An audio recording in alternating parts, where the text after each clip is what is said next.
Caregivers. Who are they? What do caregivers do? What are the essential dimensions of being a caregiver? Given that seniors have changing medical, social, and psychological needs, how can one meet essential caregiving requirements? Does caregiving come with satisfying rewards as well as significant frustrations and annoyances?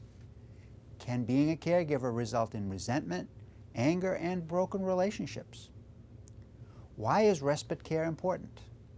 Hello, my name is Attorney Ramsey Bahrawy, and welcome to Your Money, Your Life.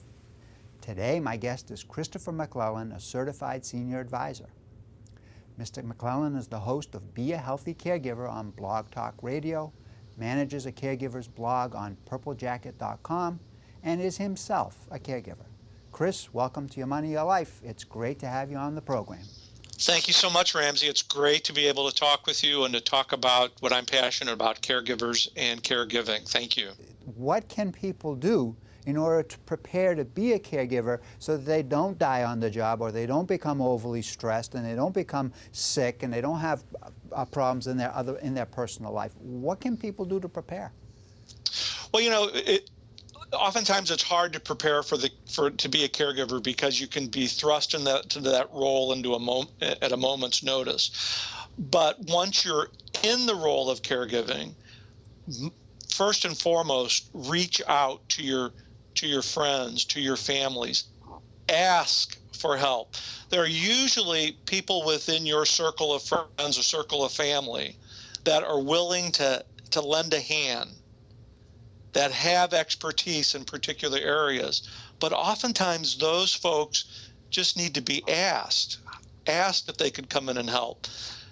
And when we get into this role of caregiving, one of the things that I've seen in myself as well and other caregivers that I work with, that they're afraid to ask for help, that they feeling by asking for help they're not doing a service to the person that they're caring for, that we're the only ones that can care 100% for this person.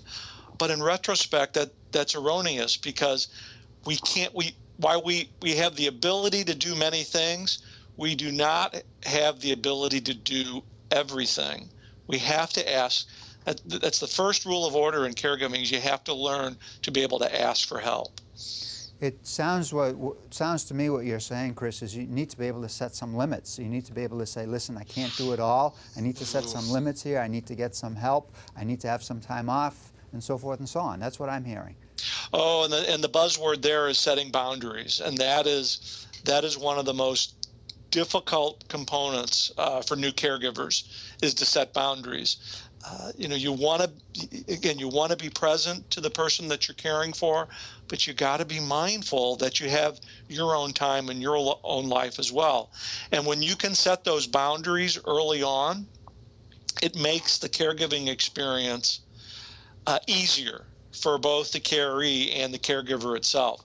Setting boundaries isn't easy for everybody, but if you can do it at the beginning of the caregiving relationship, it's going to make that relationship much more plausible for both participants. It seems that caregiving has become a very important issue these days.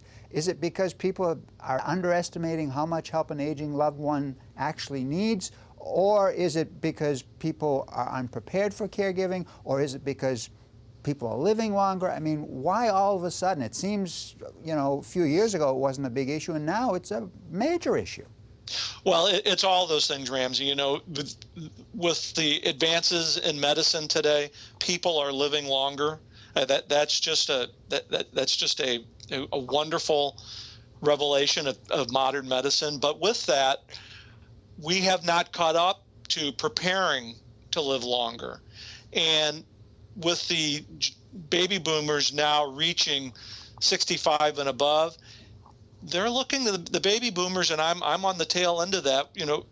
We're looking to do something different than what our parents did.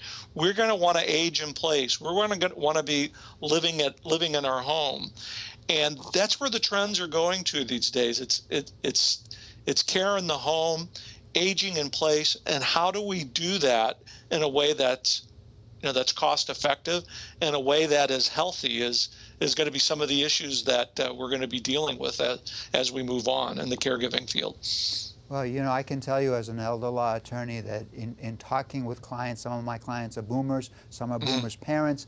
You know, first of all, none of them want to go into a nursing home. Right. Some will choose assisted living, mostly because they have to.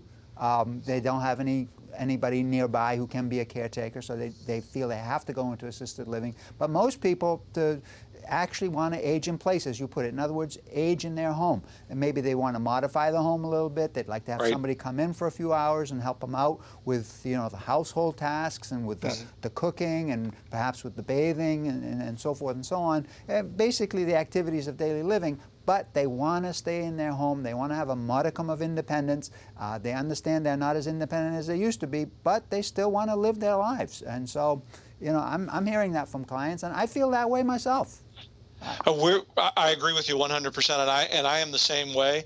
I see, and I love this this term, you know, care partnerships. I see that happening. I see that developing within communities where 2 or 3 families or individuals will get together, and it's not that they're going to be signing a contract, but they're going to have that comfort in knowing that if we're all living in close vicinity, that we're going to be able to check in and take care of one another. Because I do see those trends where people want to stay at home. They're more comfortable at home, and there's plenty of research out there that shows that the longer somebody stays in their own home, the better their health is.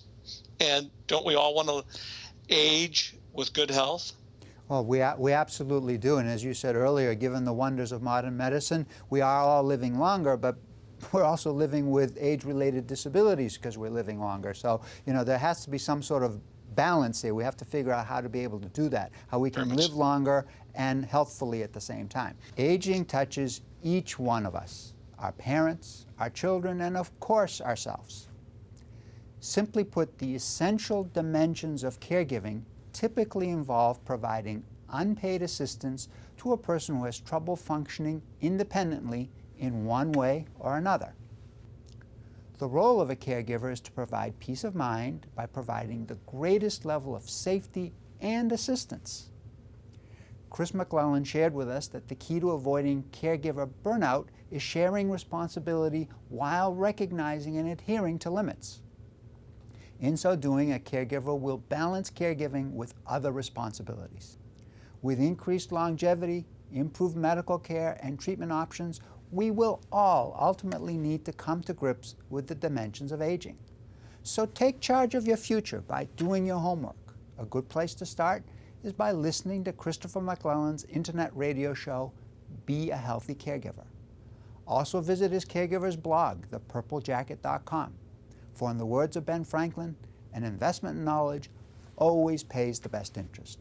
In closing, thanks to my guest, Chistopher MacLellan, and as always, thank you to you, our viewers, for watching Your Money, Your Life. My name is Attorney Ramsey Bahrawy, building your trust.